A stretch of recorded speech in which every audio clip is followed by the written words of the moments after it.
আমি Sukanta.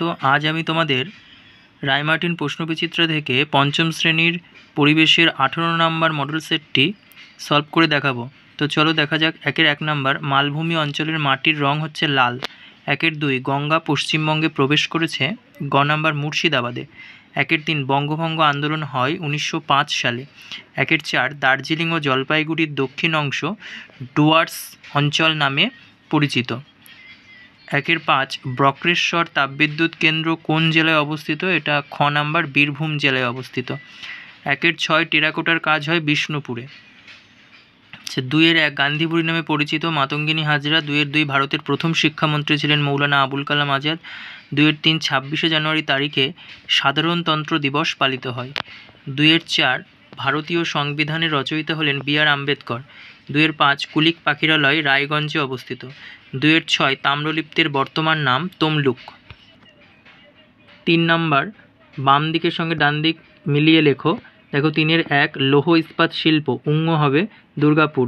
2 rail engine নির্মাণ কেন্দ্র, ঘ হবে চিত্তরঞ্জন। 3 চৈতন্যদেবের জন্মস্থান, গ হবে নবদ্বীপ। 4 পেট্রোরসায়ন শিল্প, খ হবে হলদিয়া। 5 মাটির পুতুল, এটা ক নাম্বার কৃষ্ণনগর। আচ্ছা, 1 কথায় উত্তর। 4 নাম্বার, 1 কলকাতা শহরের বিশেষ বিশেষ বৈশিষ্ট্যগুলি লেখো। দেখো 1 নাম্বার, এটি একটি রাজধানী শহর। 2 নাম্বার, কলকাতায় আছে মিউজিয়াম, চিড়িয়াখানা।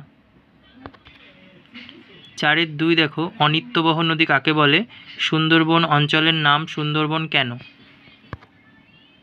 অনিত্যবহ নদী যে সমস্ত নদী বর্ষার জলে পুষ্ট, সারা বছর নদীতে জল থাকে না, কেবল বর্ষাকালে নদীতে জল থাকে এবং বর্ষাকাল ছাড়া বছরের অন্য সময় নৌ পরিবহন যোগ্য নয়, তাদের অনিত্যবহ নদী বলে। যেমন দামোদর, সুবর্ণরেখা, অজয়, ময়ূরাক্ষী ইত্যাদি।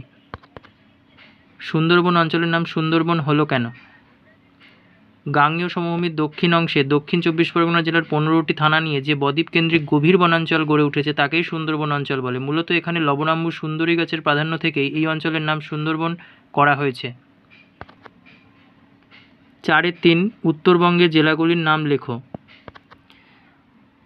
দেখো উত্তরবঙ্গের জেলাগুলি হলো দার্জিলিং, জলপাইগুড়ি, আলিপুরদুয়ার, কালিম্পং, উত্তর দিনাজপুর, দক্ষিণ দিনাজপুর, মালদা, কোচবিহার।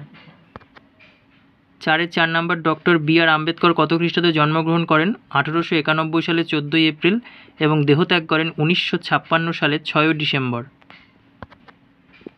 আচ্ছা, 1 ভারতের প্রথম আধুনিক মানুষকে? এটা হবে রাজা রামমোহন রায়। এবং তিনি কত সালে কোথায় জন্মগ্রহণ করেন? তাকে আমরা কেন মনে রাখব? প্রথম আধুনিক মানুষ রাজা রামমোহন রায়, তিনি জন্মগ্রহণ করেন 1772 সালের 22শে মে হুগলি জেলার রাধানগর গ্রামে।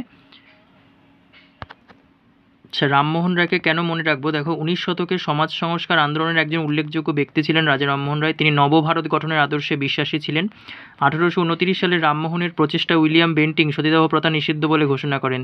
তিনি নারী শিক্ষার ব্যবস্থা করেন। দেশের মানুষকে ইংরেজি শিক্ষায় শিক্ষিত করে তুলতে তিনি অক্লান্ত পরিশ্রম করেছেন।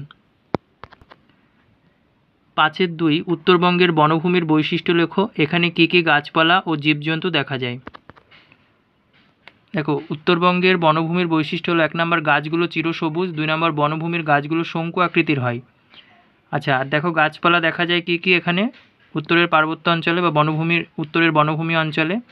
গাছপালা দেখা যায় শাল, সেগুন, শিশু, লাইকেন, জুনিপার ইত্যাদি গাছ দেখা যায়। আর এখানে জীবজন্তু দেখা যায় একশৃঙ্গ গন্ডার, চিতাবাঘ, হাতি,